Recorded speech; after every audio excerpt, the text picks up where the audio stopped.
Mr. Julio?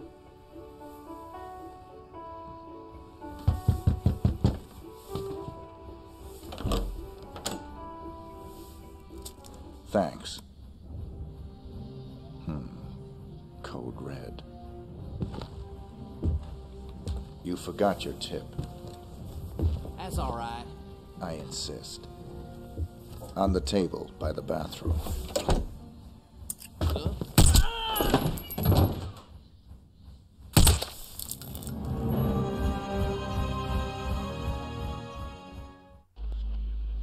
Hello, 47. One more assignment from our Mississippi client. Margot LeBlanc has married the leader of the Blue Claws.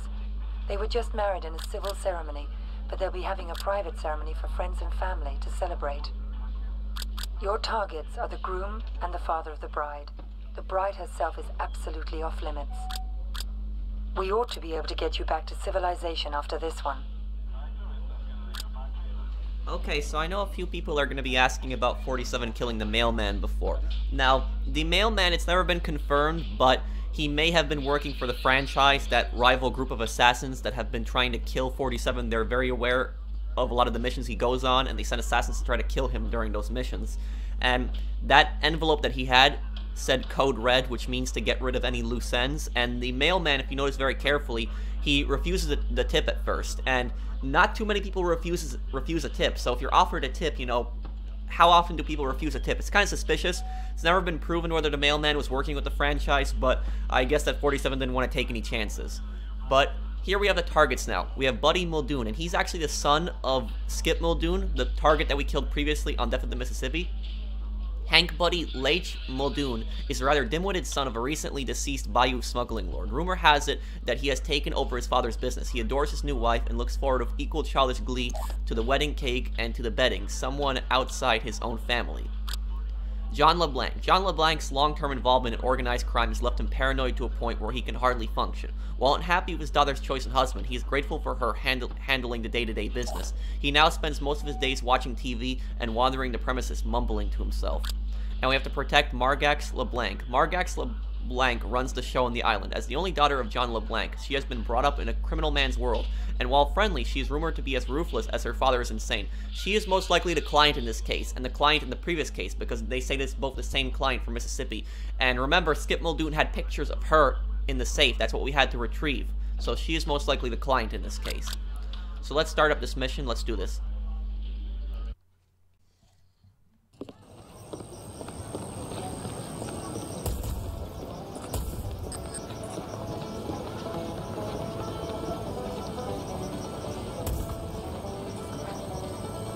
Okay, so we're here at the party now.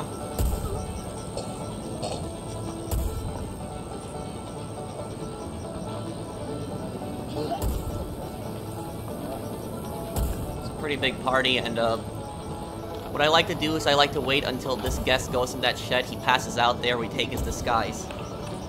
Use that to get to the house.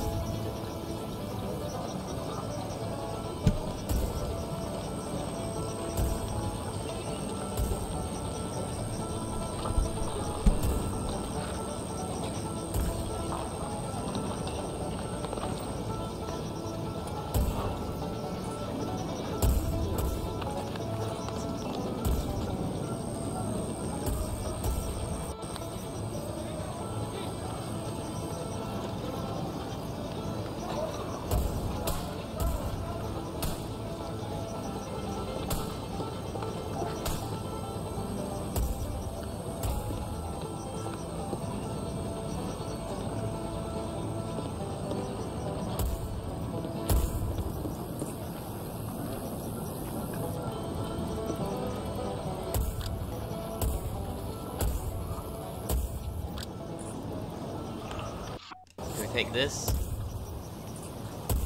This will get us into the house.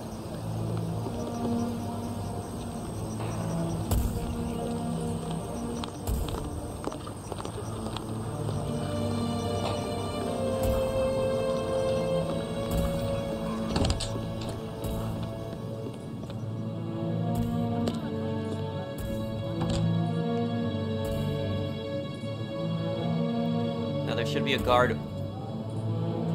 There he is. And And he should turn around any moment now.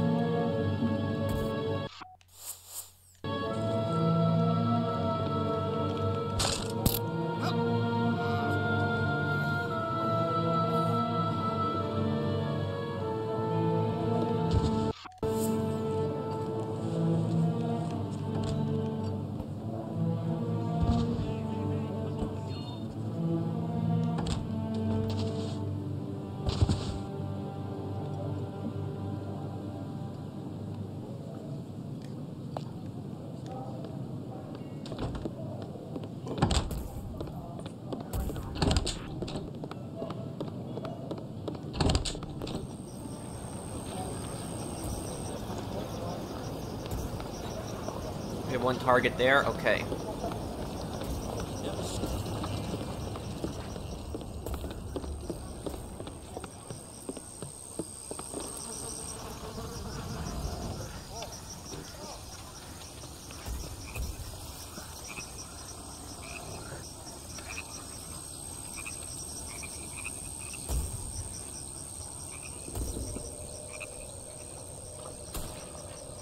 Just wait for him to show up now.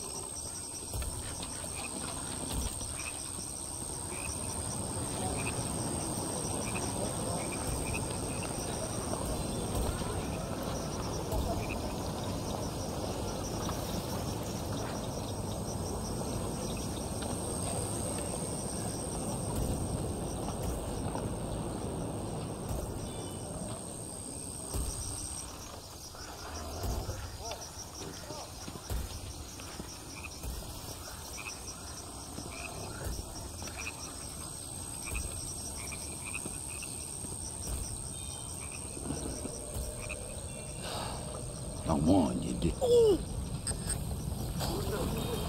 He smashed his face on the casket. Kind of a brutal death there.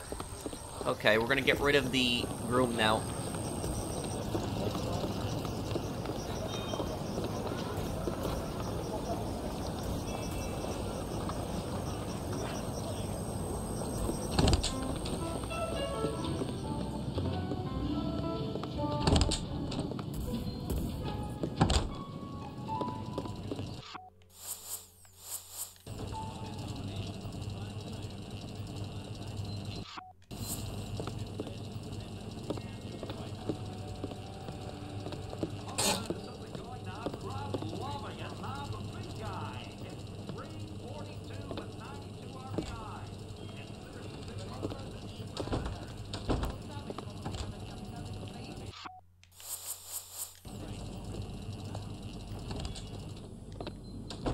Don't hurt me, I didn't do anything. Now this guy, you don't have to knock him out here, but I suggest you do. And the reason I suggest you do is because the servants will constantly keep walking back in and out, and they can really mess you up.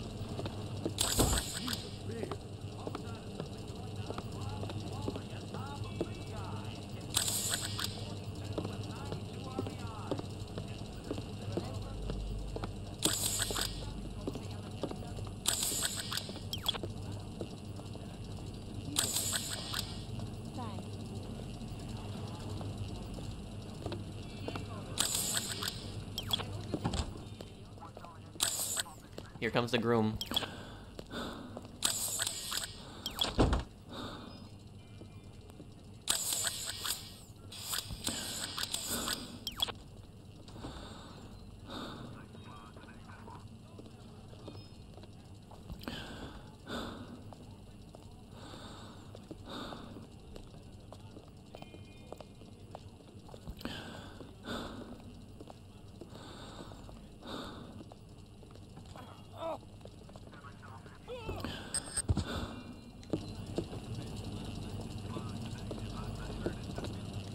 Okay, we gotta be very quick now.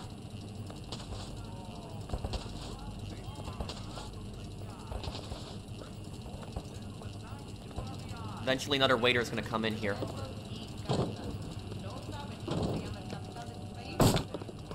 Okay. Both targets eliminated. Contract complete. Let's get out of here.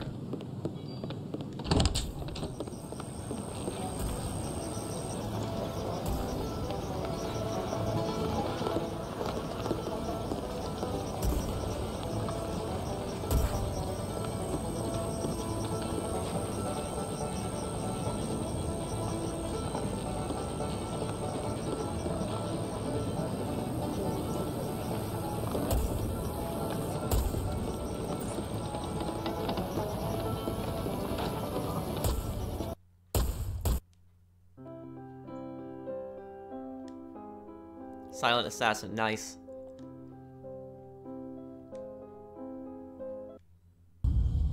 Silent assassin wanted by police.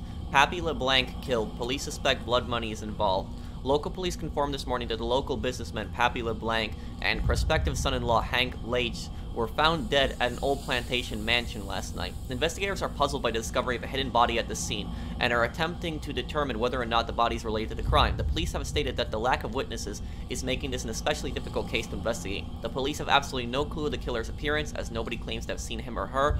John Pappy LeBlanc was a fixture in the Delta region, a successful businessman who never lost touch of his roots. Pappy had a winning blend of old-school charm, down-home common sense, and ruthless business savvy. Most friends and associates acknowledge that Pappy's cognitive faculties had been breaking down over the last few years, but all of them stressed he was still not a man to be underestimated. Old Pappy talked a lot of crap about UFOs and government plots and secret cloning labs, and I don't know what all, says longtime friend Henrik Slackjaw, but he was still one shrewd son of a gun, if you know what I mean. Despite his reputation, the extent of his business interests, and the scope of his fortune as revealed by the usual post-mortem legal inquiries have astonished even many of those who knew him best.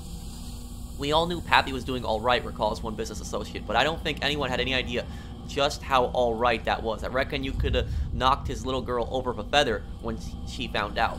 What a sweet little thing like that gonna do with all them hundreds of millions of dollars? Just gonna put a whole lot of stress on that pretty little head of hers, and her without a husband right now, it just ain't right.